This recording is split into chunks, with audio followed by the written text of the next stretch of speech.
KPK resmi melantik 1.271 pegawai KPK menjadi aparatur sipil negara.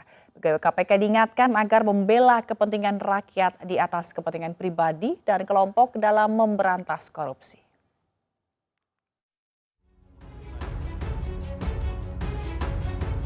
Ketua Komisi Pemberantasan Korupsi, Firly Bahuri melantik 1.271 pegawai KPK menjadi ASN Selasa 1 Juni 2021. Sebagai perwakilan, Firly melantik Sekjen KPK Cahya Hardianto Harefa dan Deputi Bidang Pencegahan dan Monitoring Pahala Nainggolan. Keduanya pun disumpah menjadi pegawai negeri sipil. Setelah membaca sumpah, keduanya menandatangani sumpah jabatan PNS dan fakta integritas. Sementara itu dalam kesempatan ini, Ketua KPK Firly Bahuri juga kembali menepis dugaan sengaja menyingkirkan 75 pegawai KPK yang tidak lulus tes wawasan kebangsaan. Saya agak heran kalau ada kalimat bahwa ada upaya menyingkirkan. Saya ingin katakan tidak ada upaya untuk menyingkirkan siapapun. Kenapa saya pastikan itu? Karena tes yang dilakukan wawasan kebangsaan diikuti oleh 1.351 pegawai. Dengan ukuran yang sama, instrumen yang sama, alat ukurnya sama, waktu mengerjakan sama, pertanyaannya sama, modulnya sama. Hasilnya memenuhi syarat 1.271 yang tidak memenuhi syarat 75. Kalau boleh saya katakan, semua dilakukan sesuai dengan kriteria, sesuai dengan syarat, sesuai dengan mekanisme, dan sesuai dengan prosedur.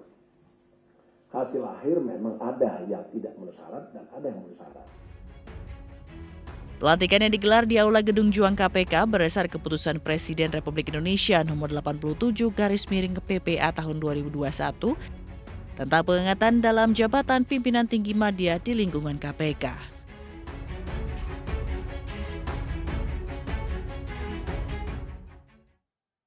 Sementara itu sejumlah unjuk rasa digelar saat pelantikan pegawai anti rasuah KPK menjadi ASN. Unjuk rasa terbagi atas dua kubu, pro dan kontra penonaktifan 51 pegawai. Masa pro pimpinan KPK mengatasnamakan Perhimpunan Pemuda dan Mahasiswa Jakarta mendukung pelantikan 1.271 pegawai KPK menjadi aparatur sipil negara. Masa PPMJ minta agar Komisi Lembaga Anti Rasuah fokus pada tugas pemberantasan korupsi. KPK diharapkan tidak terganggu polemik penonaktifan 51 pegawai. Oke kawan-kawan, masih semangat kan? KPK yang dipecat adalah masuk atau lainnya. Sementara masa kontra berasal dari Himpunan Mahasiswa Islam atau HMI. Masa menuntut agar Ketua KPK Firly Bahuri segera mundur dari jabatannya atas kejadian yang menerpa lembaga anti rasuah. Mengantisipasi hal-hal yang tidak diinginkan, unjuk rasa dijaga 10 kompi petugas gabungan Brimopolda Metro Jaya dan Satuan Sabara Polres Metro Jakarta Selatan.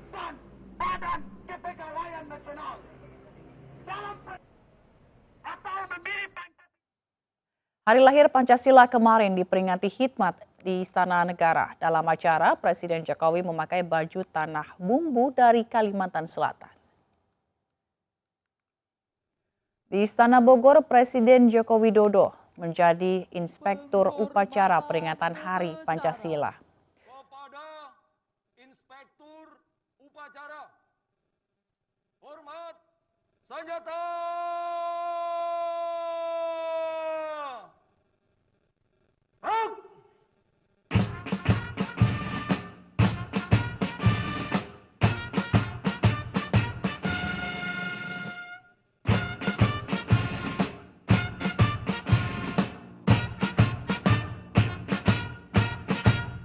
Tegak senjata.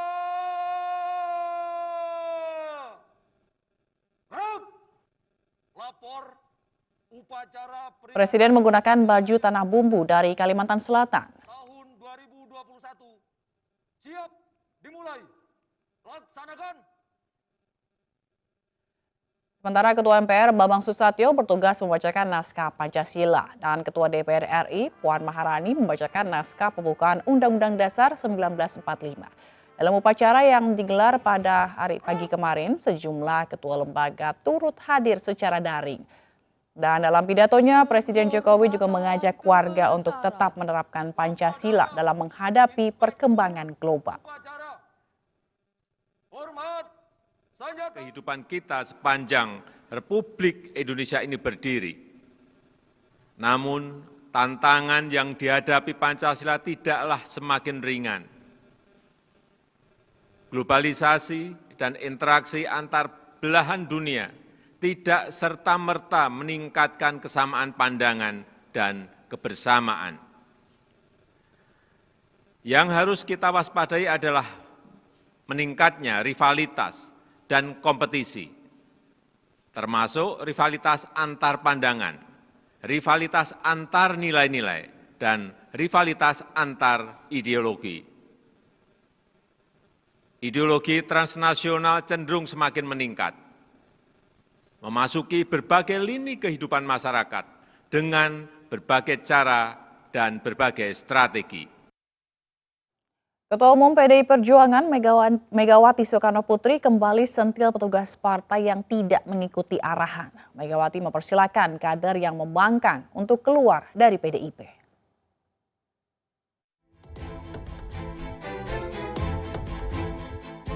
Saat meresmikan 25 kantor partai baru di tingkat Dewan Pengurus Daerah dan Dewan Pengurus Cabang, Megawati kembali menyindir kadernya. Megawati menegaskan bahwa jika kadernya tidak ingin mengikuti perintah partai, maka dipersilahkan untuk mundur. Ia meminta petugas partai tidak mementingkan kepentingan pribadi di atas kepentingan partai. Kalau enggak mau jadi petugas partai, saya tidak ngomongi lagi anggota partai, petugas partai, artinya yang diberi tugas oleh partai, out, begitu aja, mundur. Jangan lagi. Orang yang kemarin toh saya cerita, ada toh kasus, saya pecat, nah baru udah limpangan nggak jelas. Seruan Megawati dikaitkan pada kadernya yang menjabat Gubernur Jawa Tengah Ganjar Pranowo. Dugaan menguat karena saat acara partai di Jawa Tengah Ganjar tidak diundang. Bahkan Ketua Bapilu PDIP Bambang Wuryanto secara terbuka menilai Ganjar terlalu berambisi menjadi capres di 2024.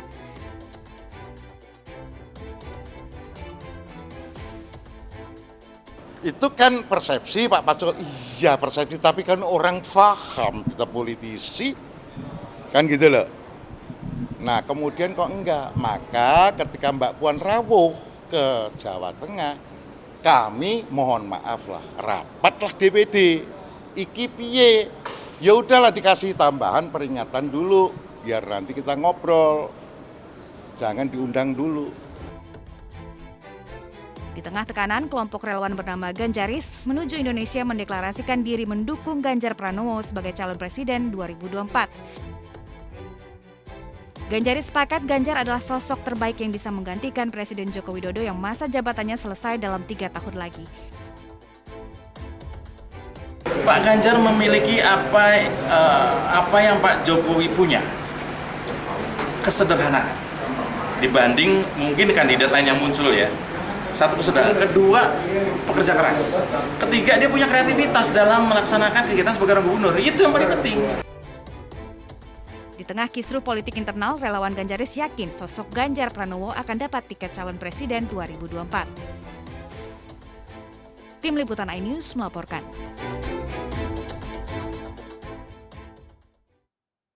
Pernyataan yang disampaikan oleh Megawati dalam pengarahan kader PDI Perjuangan itu disebut-sebut ditujukan untuk Ganjar Pranowo. Namun hal itu dibantah oleh PDI Perjuangan yang mengklaim pernyataan ketua umumnya itu berlaku untuk seluruh kader dan anggota partai. Sampaikan tadi bahwa pada saat pencalonan Pak Ganjar menjadi gubernur Jawa Tengah tidak sampai 5% melawan incumbent loh. PDI Perjuangan tidak selalu mencalonkan karena ratingnya tinggi, ininya tinggi, tidak. Jadi semua sesuai dengan kaidah aturan kepartaian. Tetapi yang saya mau sampaikan sekarang ini kan karena teman-teman ini yang meramaikan, PDI Perjuangan kompak kok. Nah kemarin tidak ada bicara dengan presiden, masa ketua umum saya memberikan arahan kepada seluruh kadernya, seluruhnya rapat pada saat peresmian gedung kantor partai 25 di tingkat cabang dan daerah, agar semuanya patuh, loyal melaksanakan tugasnya sebagai petugas partai, dibahas ke sesi orang. Nah itu kan bukan PDI Perjuangan yang melakukan itu, orang lain yang melakukan itu. Ya ketua umum kalau menegur sesi orang pasti memanggil, tidak perlu melalui wacana publik kan. Beliau ketua umum PDI Perjuangan loh, saya salah saya dipanggil. Tidak perlu saya dimarahin di depan umum, bukan begitu pola ketua umum saya.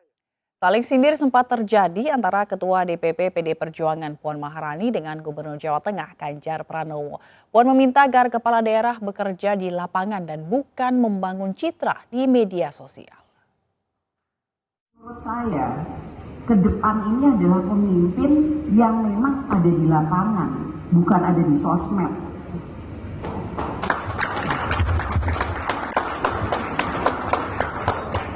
Pemimpin yang memang dilihat sama teman-temannya, sama orang-orangnya yang ngedukungnya ada di lapangan. Inilah sindiran yang dilontarkan Puan Maharani di hadapan ratusan kader PDI Perjuangan saat konsolidasi menuju 2024. Meski berlangsung di Jawa Tengah, namun acara ini justru tidak dihadiri oleh Gubernur Jawa Tengah yang merupakan kader PDI Perjuangan, Ganjar Pranowo. Terkait acara konsolidasi yang berlangsung tanpa kehadirannya, Ganjar menegaskan bahwa dirinya hanya seorang kader.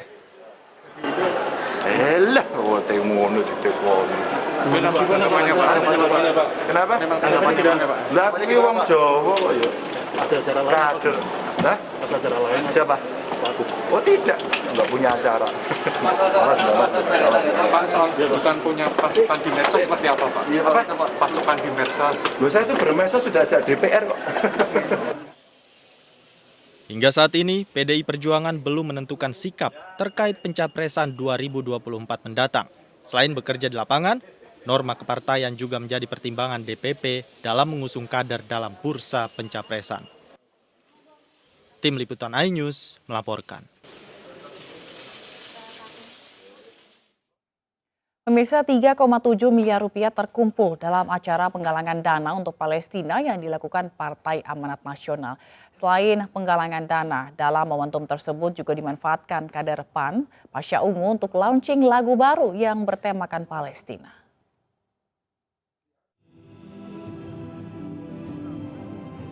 Partai Amanat Nasional atau PAN menyelenggarakan acara penggalangan dana yang akan didonasikan seluruhnya untuk rakyat Palestina. Acara yang dihadiri Ketua Umum Partai PAN Zulkifli Hasan berlangsung di Gedung Nusantara 4 Kompleks DPR MPR Senayan, Jakarta Pusat. Acara donasi ini berhasil mengumpulkan dana sebesar 3,7 miliar rupiah dari sejumlah kader PAN di seluruh Indonesia. Hari ini kita 1 Juni ingat sila kedua, kemanusiaan. Melampaui kemanusiaan itu melampaui ras, agama, suku, itu kemanusiaan. Nah, oleh karena itu hari ini sekali lagi kami dalam bentuk bukti cinta kita kepada saudara kita yang ada di Palestina. Itu kira-kira. Acara ini sekaligus menjadi ajang peluncuran lagu baru salah satu kader PAN, Pasha Ungu. Lagu yang bertajuk Pasti Ada Harapan ini dipersembahkan untuk Palestina yang terjajah. Dari Jakarta, Revika Sibarani, Rizky Julianto, dan Purwadi Hartono, iNews melaporkan.